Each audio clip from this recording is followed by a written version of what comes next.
वेदव्य होकर नहीं जाती, अखंड सुभागवती होकर जाती। वो 7 चीज मूल भगवत चित्त का स्मरण करने वाली शंकर स्वयं ऋषिका से कह रहे हैं, तू कर्म का भोग जरूर भोग रही है पर तेरा सात्वित्व की रक्षा स्वयं जगत जननी करेगी, तो चिंता ना करिएगा, तो चिंता बिल्कुल ना करना, स्वयं जगदम्बा करेगी। और आया समय भगवान शिव का जो शिवलिंग, छोटा सा शिवलिंग, बिल्कुल छोटा सा, जिसका पूजन ऋषि का रोज करते। और बहुत ध्यान देना जीजियों, आपसे निवेदन है, आपके घर में जितने पुराने भगवान हैं, ठाकुर जी हैं, देवता हैं, ये सिद्ध हो चुके हैं। कैसे हो गए हैं? सिद्ध। जिस माला से हम जाप करते हैं वो माला हमारी सिद्ध हो जाती है जब जप कर। जिस आसन पर बैठकर हम भगवान की कथा सुनते हैं, जिस आसन पर बैठकर हम भजन करते हैं, जिस आसन पर बैठकर हम स्मरण करते हैं, वो सिद्ध हो जाती है हमारी सिद्धता। बड़ा क्रम है हमारा सिद्धता, तो बड़ी सिद्ध है आपके घर में जो भगवान है। तो भगवान स्वयं कह रहे हैं, भोलेनाथ जी कह रहे हैं कि ऋषिका, जिस शिव की तू आराधना करती है ऋषिका, जिस शंकर का तू पूजन करती है ऋषिका, जिस शिव का तू अनुमोदन करती है, तेरी रक्षा करने वाला यही शिवलिंग है, बस यही।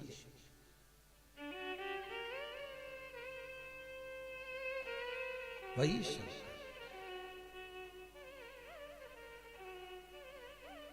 अच्छा, बहुत ध्यान देना, कई लोग कहते हैं शंकर जी घर में नहीं रखना। एक वो महाराज आ गए थे पहले टीवी पे, उन्होंने सबके घर के शंकर जी को निकलवा के पीपल के पेड़ के नीचे रखवा दिया, भगवान ने उनको ही निकाल दिया।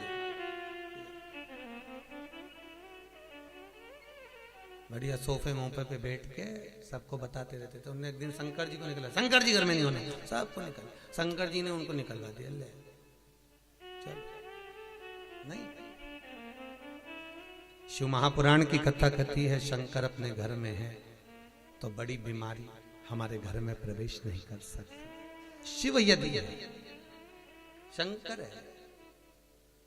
आप लोगों ने कभी वास्तु शास्त्रियों से मिले, वास्तु की जो बताते हैं टिप्स वगैरह, तो वो घर में आपको कहते हैं घर के अंदर जो मंदिर होता है उस मंदिर में शिखर नहीं होना चाहिए। बोलते कि नहीं बोलते? शिखर नहीं होना। क्यों कहते? कभी उन वास्तु शास्त्रियों से पूछा कि मंदिर घर में है तो मंदिर में शिखर क्यों नहीं होना चाहिए? तो वो वास्तु शास्त्री कहेंगे कि घर में अगर शंकर का शिवलिंग है तो शिखर की जरूरत ही नहीं है। अपने घर का आखिरी चोर, जो आखिरी का चोर होगा, वो शिखर का ही काम करेगा और जगत का भी कल्याण करेगा। वो जगत का हित करने वाला शिखर।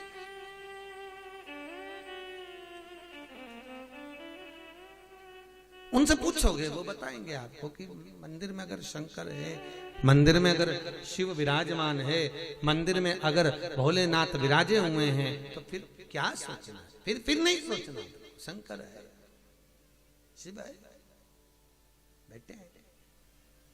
अब एक दिन ऋषि का शिव की आराधना में लगी थी, युवानी अवस्था हो गई, और युवानी अवस्था में जब जवान हो गई, बड़ी सुंदर थी वो, अति रमणीय, अति सुंदर, बहुत सुंदर, बहुत सुंदर। और इतनी सुंदर ऋषिका, इतनी सुंदर थी, शिव का भजन कर रही थी। वहीं पर एक मूड नाम का राक्षस है। क्या नाम था उसका? मूड। और मूड नाम का राक्षस आया और उस मूड नाम के असुर ने आकर जब ऋषिका को देखा तो देखकर उसकी चित्त वृत्ति में, उसके मन में ऋषिका के प्रति प्रेम जागृत हो, काम उत्तेजना जाग, और वो ऋषिका को अपना बनाने के लिए प्रयास कर रहा, और ऋषिका को अपना बनाना चाहिए। बहुत ध्यान दीजिए, एक कथा आपने भागवत जी में सुनी होगी, पवन रेखा की। कौन?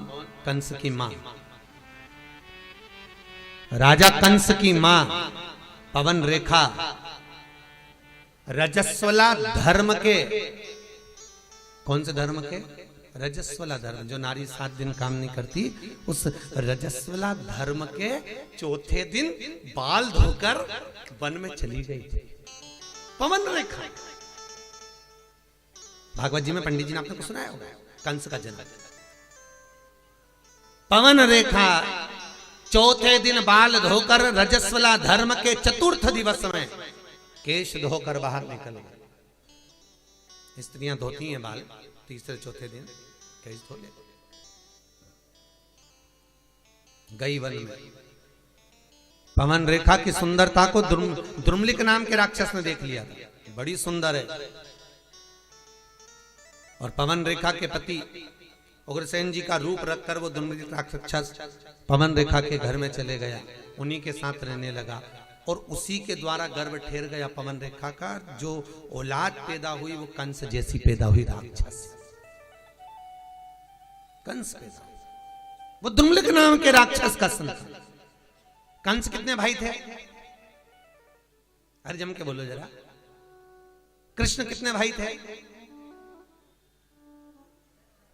नहीं, कृष्ण पूरे कितने थे? 8। कितने थे? 8। 6 तो वो, 7वें नंबर के दाऊद जी और 8वें नंबर के कनिंग। कृष्ण कितने भाई हैं? 8। कंस कितने भाई हैं? 8। कंस कितने भाई हैं? 8। और 8 भाई राजा कंस के स्वयं को मिलाकर जब 8 है, तो जो 7 भाई थे कंस के, वो भगवान की भक्ति में डूबने वाले थे, स्मरण करने वाले थे, दान पुण्य करने वाले थे, नाम कीर्तन करने वाले थे, नाम स्मरण करने वाले थे। कंस के 8 भाई, थोड़ा प्रश्न बढ़ाइए, कंस के 8 सातों के सातों भगवान की भक्ति में डूबने वाले। और जो 8वें नंबर का जो कंस था वो गलत काम करने वाला। तो सबको आश्चर्य हुआ, बात क्या हुई? तब मालूम पड़ा कि पवन रेखा के गर्भ में जो संतान थी वो द्रुमलिक नाम के राक्षस की थी, इसलिए 8वां गर्भ बिगड़ गया, अष्टम गर्भ खराब। 8 तब मालूम पड़ा। अब मूढ़ नाम का असुर राक्षस ऋषिका को अपना बनाना चाहता था। ऋषिका भजन में डूबी हुई थी। बहुत ध्यान देना साहब, राजा श्वेत भजन में डूबे, मृत्यु देवी को भी मरना पड़ा था, यमराज के भी प्राण छूट गए थे महाराज, यमराज के, राजा श्वेत के कारण। और अब स्वयं ऋषिका जब शिव की आराधना में लगी हुई है, ऋषिका जब भगवान शंकर का भजन कर रही है, ऋषिका जब शिव का स्मरण कर रही है, ऋषिका जब शंकर का अनुमोदन कर रही है, और उसी समय पर जो मूढ़ नाम का असुर आया शंकर का भजन में, तो ऋषिका डूबी थी, स्वयं शंभु प्रकट हो गए और शंकर ने प्रकट होकर उस मूढ़ नाम के राक्षस का संहार करा। ऋषि का चरणारविंद का स्मरण करने लगी, प्रभु इस मूढ़ नाम के असुर ने मुझे गलत दृष्टि से देखा है, गलत दृष्टि से देखा। और मूढ़ नाम के असुर ने जब मुझे गलत दृष्टि से देखा है, तो मेरा जीवन शिव आपको समर्पित करने के लिए नहीं रहा, कुछ कृपा करिए। शंकर भगवान ने गंगा जी को बुलाया। गंगा, इस ऋषिका ने जिस शंकर के शिवलिंग की पूजन करी है, वो शिवलिंग नर्मदा जी के तट पर यहां नंदिकेश्वर के नाम से विराजमान होगा। गंगा, तो ऋषिका का कल्याण कर। गंगा मैया स्वयं आई और आकर बैसाख की पूर्णिमा के दिन गंगा जी ने नर्मदा के तट पर नंदिकेश्वर के सामने ऋषिका का ऊपर जब जल वृष्टि करी तो उसका उद्धार कर दिया। उद्धार करा तो ऋषिका ने हाथ जोड़कर निवेदन करा, गंगा मैया मैं भले शिव के धाम चली जाऊं, पर निवेदन आपसे इतना सा है, वर्ष में एक दिन आप नंदिकेश्वर पर आकर स्वयं विराजमान होना। आज भी नर्मदा जी के तट पर नंदिकेश्वर शिव का शिवलिंग है महाराज, शूलपाणेश्वर की झाड़ी के आगे। वहां पर 2 नदी की धार है। कितनी है? 2। एक ये नर्मदा जी बहकर आ रही है और एक नदी ये गंगा का जल है। तो ये जो नर्मदा जी बहकर आ रही हैं ये तो निरंतर बह रही हैं, पर एक नदी का स्थान बना हुआ है, एक नदी का स्थान बना हुआ है। वो नदी साल में केवल एक बार, आप लोगों ने कहीं किसी के व्हाट्सएप पे भी वो आई होगी, नदी का दर्शन करा होगा शायद, अभी बीच में एक बार किसी के व्हाट्सएप पे मैसेज में भी थी। एक नदी तो बह रही गंगा नर्मदा, पर जो दूसरी नदी है गंगा, वो बैसाख की पूर्णिमा के दिन साल में केवल एक बार वो नदी नर्मदा से मिलने के लिए गंगा आज भी आती है, आज भी आती है, केवल एक दिन के लिए, केवल मात्र एक दिन के लिए, वो बैसाख की पूर्णिमा नंदिकेश्वर। लोग कहते हैं महाराज जी शंकर के चमत्कार क्या? हम कहते हैं चमत्कार देखना है तो कभी तुम जाओ बिजली महादेव पर जाकर देखो कि पूरे भारत की भूमि की सबसे पहली बिजली शंकर के शिवलिंग पर मनाली में गिरती है। बिजली महादेव के ऊपर बिजली गिरती है और शंकर के टुकड़े टुकड़े हो जाते हैं, और वहां एक व्यक्ति मक्खन मंकर लाता है और शंकर के टुकड़ों को जोड़ता है, फिर हाथी की सूंड से पांव से भी तोड़वाता तो शिवलिंग नहीं टूटता है। वो बिजली महादेव मनाली में। कभी मौका मिले नंदिकेश्वर जाकर देखिए, नर्मदा के जल के पास में गंगा का जल आज भी बैसाख की पूर्णिमा के दिन मिलने के लिए आता है। प्रति वर्ष एक दिन, मात्र एक दिन, दूसरे दिन नदी फिर सूख जाती है वापिस। कहा नहीं भगवान? नर्मदा नदी शंकर भगवान के, शिव के शरीर के पसीने से बेटी के तुल्य में प्रकट हुई। नर्मदा अमरकंटक से निकली, बड़ी सुंदर जगह है महाराज, कभी मौका मिले जाइए। भगवत चित्त का स्मरण हो।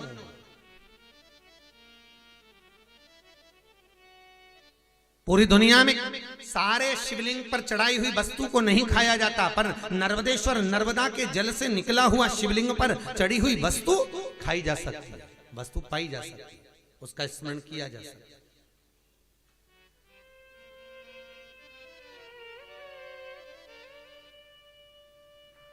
ये उसी में का भाग है, जैसे पान का पत्ता, कौन सा पत्ता? पान। दर्शन करेंगे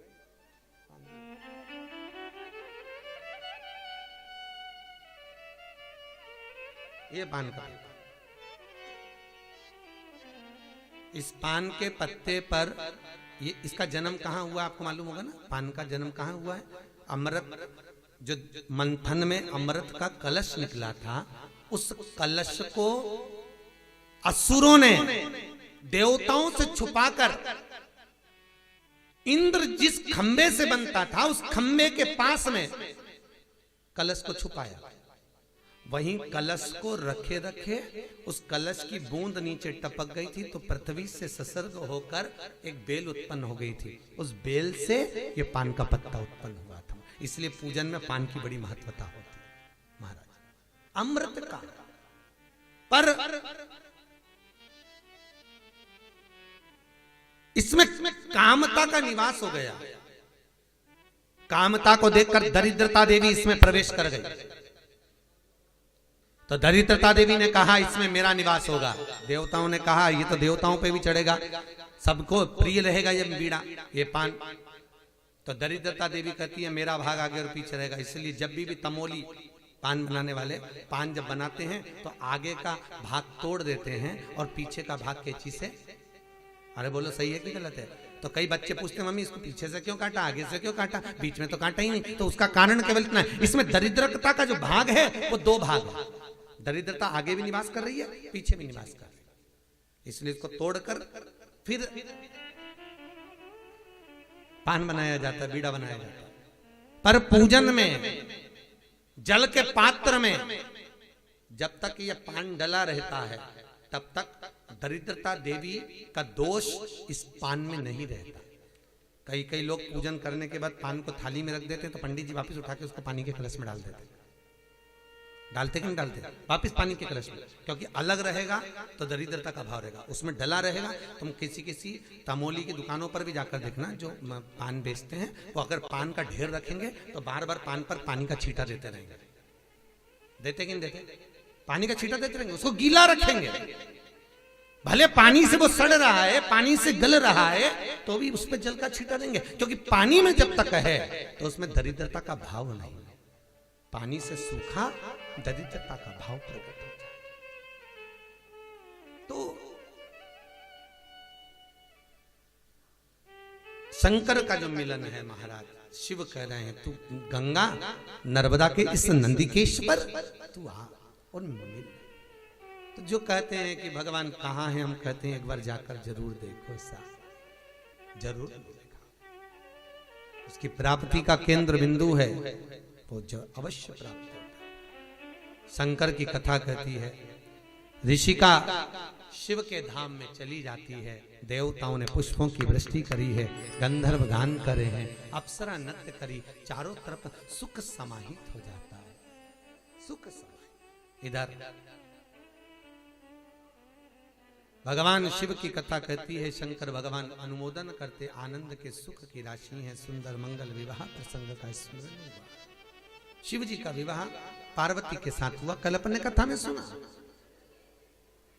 पार्वती और भगवान शंकर का जो विवाह हो रहा है, शिव और पार्वती का जो मंगल विवाह हो रहा है, अपन कल कथा में उसको श्रवण करें। और फिर ध्यान देना, शंकर विश्वास है, पार्वती श्रद्धा है, और शिव और पार्वती का विवाह नहीं है, ये विश्वास और श्रद्धा का मिलन है।